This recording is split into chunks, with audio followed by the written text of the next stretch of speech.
उजव्या पायावरचा धोतराचा सोगा हातात धरून बाकेराव गायकवाड सकाळीच धुळजीच्या खोपीपुढे येऊन उभा राहिला. दिवस उगवून कासराभर वर आला होता. धुळजीची पोरं उघड्या अंगानीच बाहेर उभी होती. खोपीत बांधलेलं म्हशीचं शेणघाण अजूनही निघालं नव्हतं. म्हैस शेणातच पाय देऊन उभी होती. त्यातच चिपाडं लोळत होती. अंगणातला कोर तसाच होता. अशा सकाळी बाकेराव दारात आला. तशी धुळजींची तिन्ही पोरं वर मान करून बाकेरावकडं नुसतीच बघत राहिली.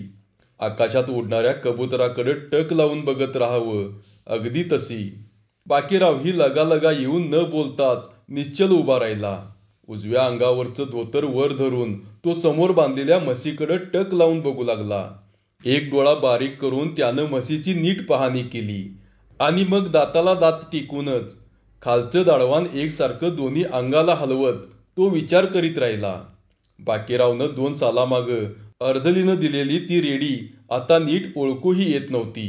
धुळजीनं ती पाळायला आणली तेव्हा ती रेडी म्हणजे निव्वळ हाडांचा सांगाडा होता. त्यात काहीच अर्थ नव्हता. अंगावर कसलं ते मांस नव्हतं. नुसतीच कातडी राहिली होती. हाडं दिसत होती. कापायला द्यायची ती पाळायला दिली होती. तीच रेडी आता गाभण जाऊन चांगली आडवी तिडवी फुटली होती. 1-2 वेतं झालेल्या म्हशीगत दिसत होती. चालताना पायाला पाय लागायचे ते आता दोन्ही पायात कास मावत नव्हती. सड मुटक्यागत दिसत होती. पोटाखालच्या शिरा तट्ट फुगल्या होत्या. म्हशीनं आकार केला होता. वेत जवळ आलं होतं. 8-15 दिवसातच ती व्यायला झाली होती. म्हैस बघून झाली तसे बाकेरावनं दाढवान हलवायचं थांबवलं. धोतराचा सोगा खाली सोडून तो वळून उभा राहिला आणि टक लावून बघत उभ्या राहिलेल्या पोरांना म्हणाला, "कुठं गेला रे तुमचा बा?" जैनाच्या स्वामीगत उघड्या अंगानीच उभी राहिलेली धाकटी दोन्ही पोरं आत पळाली आणि थोरलं पोरगं टेरीवर फाटलेली फाटकी चड्डी वर ओढून म्हणालं, "आबा घरात नाही." "मग कुठं गेलाय र?" खाली गळणारी चड्डी पुन्हा वर कमरेपर्यंत ओढून ते पोरगं म्हणालं, कुठं रानात गेलाय जणू." तोवर त्या पोरांची आई घाईनं बाहेर आली. पोटाला बिलगलेल्या माकडाच्या पिलागत एक पोर काखेत धरूनच बाहेर आली. मगाची आत पळालेली दोन्ही पोरं चेंडूगत तिच्या पायात खेळत होती. त्यांना पायानंच लाताडून आणि एका हातानं घाईघाईनं घोंगडं पसरून ती बाहेर उभ्या असलेल्या बाकेरावना म्हणाली, "या की, बसा आत." थोडा वेळ बाहेरच घुटमाळून त्यानं आत जात विचारलं, "कुठं गेलाय धुळजी?" "सकाळची गाठ पडल म्हणून आलतो, तरी त्याचा पत्त्या नाही वय." सोप्यात अंतरलेल्या घोंगड्यावर त्यानं बूट टेकवलं. तशी ती म्हणाली, "तुमच्या पुढंच रानात गेलं नव्ह का?" "मग आता कवाचं येणार?" "आता सांजच्या पारीच येतील." "झालं, म्हणजे आज पुन्हा भेट नाही." "काय असलं सांगायचं तर सांगा की मला. काय सांगू त्यासनी?" "काय सांगायचं दुसरं?" असं म्हणून बाकेराव सप्पई मांडी घालून बसला आणि दाताला दात टेकवून खालचं दाढवान हलवत राहिला. तशी ती म्हणाली, "भेटायला सांगू का तुम्हाला?" दाढवान हलवायचं बंद करून तो एकाएकी बोलला, "वाळलं भेटून काय उपयोग हाय? म्हशीचं काहीतरी बघाय नको?" "म्हस याला झाली या. मी 4दा कामधंदा सोडून तुमच्या घरला खेटं घातलं, तरी तुम्ही लोक गप्पच म्हटल्यावर आता काय म्हणायचं?" "नवं, ही डोळं झाक का अशी?" बाकेराव भाडभाड बोलू लागला. तशी ती बाई खालमान घालून अवघडून उभी राहिली. डोळं झाक चालली होती ही गोष्ट खरीच होती. बाकेरावलाही राग येणं साहजिकच होतं. "बरं, ती आणि कोणती नवं?" बोलून चालून पैशाची बाब होती.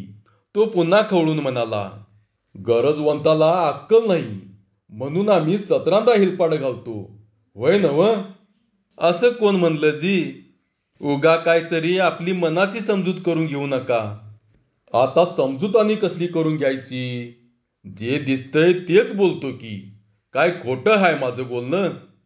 आपला अपराध मान्य करून ती म्हणाली, "तुम्हाला हेलपाटं बसलं हे खरंच हाय की." गोष्ट कबूल करून घेत तो म्हणाला, "हाय का नाही बरोबर?"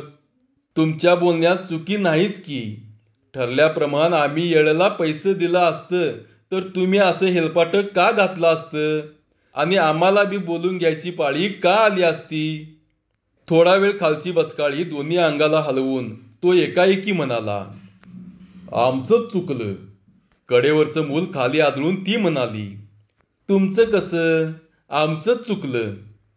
हाताची मूठ भुईला 3दा आपटून बाकीराव म्हणाला, रखमाबाई, आम्ही म्हस अर्धलीनं म्हणून तुम्हाला दिली. ही आमची चूक झाली, तुमची नव्हं. भुईवर सोडलेलं पोर पायाला धरून आरडायला लागलं. तशी ती खाली बसली आणि पोराला पोटाशी धरून ती म्हणाली, म्हस अर्धलीनं पाळायला दिली ह्यात तुमची काय चूक झाली? आणि आमचा काय फायदा झाला तर पुण्य लागल नवं तुम्हाला. हाताची मूठ पुन्हा भुईवर 3दा आपटून तो म्हणाला, रखमाबाई, मस्त काशी रामेश्वर करून आलोय. आता तुमच्या पुण्याची काय बी गरज नाही मला. बाकीरावचा पारा चढलेला बघून त्या बाईनं बोलणं बंद केलं आणि अंगावरच्या मुलाला 2 वादाडा देऊन ती म्हणाली, भाड्या, का लागलास अंगाला चिकटायला? भुईला जरा खेळलास तर का आईबा मरत्यात होय तुझं? आईची हाडं बाहेर काढायला जन्माला आलास माझ्या हाट्या. असं म्हणून रखमाबाई पोराला शिव्या देत राहिली. तिचा रागाचा पारा चढला तसा बाकीरावचा पारा खाली उतरला. ती शिवी द्यायची थांबली तेव्हा शांतपणे तो म्हणाला, 15-3 आठवड्यामागं 4 लोकांनी मिळून किंमत केली. निम्म पैसे द्यायचं कबूल करून म्हस ठेवून घेतली आणि पैसे बी तिकडंच आणि म्हस बी तिकडंच.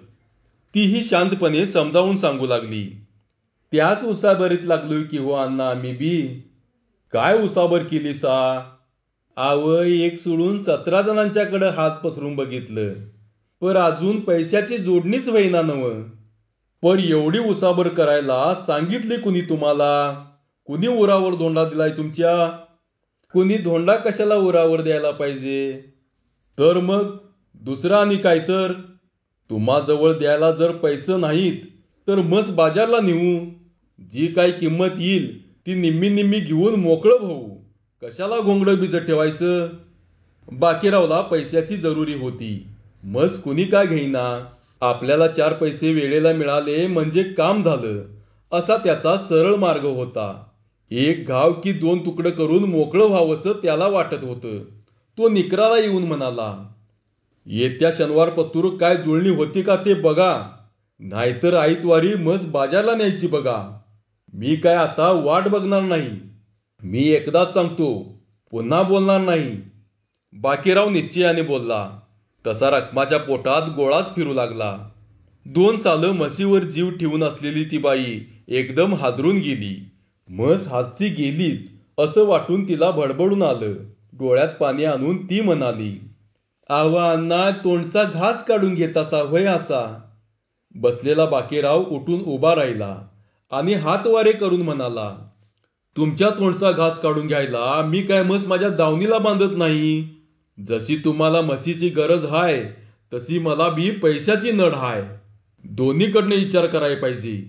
तुम्ही म्हस अर्धलीनं पाळली ह्याबद्दल निम्म पैसे तुम्हाला मिळत्यातच की. काय फुकट कोण म्हस नेतोय का? पदराच्या शेवानं डोळं पुसत ती म्हणाली, निम्म पैसे घेऊन काय जाळायचं आहेत? काय पैशाची धार काढायला येते त्या? अहो, मग दूध दुभतं खायचं असेल तर टाका की निम्मी किंमत. कुणी नको म्हटलंय तुम्हाला? मी म्हसच पाहिजे म्हणतोय का? ते काय नाही खरं. मग झालं तर. असं म्हणून बाहेर पडताना तो बजावून म्हणाला, एक गोष्ट 10 बोलायला मी काय हिडी नाही. माझा सबूत एकदा गेला की गेला. येत्या शनिवार पतोर पैशाची वाट बघणार, नाहीतर सरळ दिस उगवायला हिड्याला घेऊन दारात येणार. ते दावं सोडून म्हशीला बाजारला नेणार. मग काय का किंमत येईना. ती म्हस इकून मोकळा होणार बघा. धुळजीला सांगून ठेवा, निघतो मी. असं म्हणून बाकीराव तडकन बाहेर पडला. उजव्या पायावरचं धोतर हातात धरून तो ढेंगा टाकीत निघून गेला. तो गेला आणि रखमा बसल्या जागी बसूनच राहिली. ती लहान लहान पोरं तिच्या भोवती गोळा होऊन बसली. तिला भडभडून आलं. स्वतःची पोरं तिला परदेशी दिसू लागली. त्यांची सुकून गेलेली तोंड दोन्ही हातांनी कुरवाळून ती म्हणाली, लेकरांनू, तुमचं नशीबच नाही र दूध खायचं. तुम्हापायी किर म्हस सांभाळून ठेवली होती. हाडाची काड करून तिला जगिवली आणि आता याला झाल्यावर तिला ऐकायची पाळी आली. सांच्या पारी धुळजी आला. तर त्याला सारं घर सुतकात असल्यागत दिसू लागलं. धुळजी आल्या आल्या घाबरून म्हणाला, काय रा असं बसलासा, काय झालं? एक औंढा गिळून रखमा बोलली, बाकीराव आलत. बाकीरावचं नाव घेता जे कळायचं ते धुळजीला कळालं. तो न बोलता डोळं झाकून बसून राहिला. पैशाची जोडणी कशी करावी याचा विचार करू लागला. आता आणि कुणाचं पाय धरावं, कुणापुढं तोंड पसरावं त्याला काही कळत नव्हतं. सारी नातीगोती चापचून झाली होती. धुळजी खिन्न मनानं विचार करीत बसला.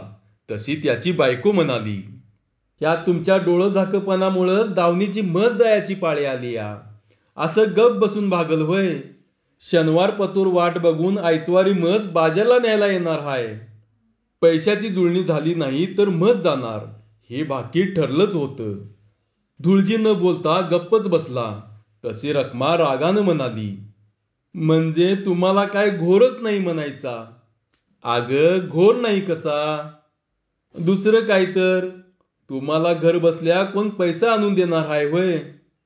अगं पर जाऊ तरी कुठं, कुणाकडं मागू? मग मज जाऊ दे म्हणता? नशिबात असली तर राहील, नाहीतर जाईल. आपल्याच नशिबात जर दुभतं जनावर नसल तर त्याला तरी काय करायचं? ही गोष्ट धुळजीला पटली होती, पण रखमाला पटली नव्हती.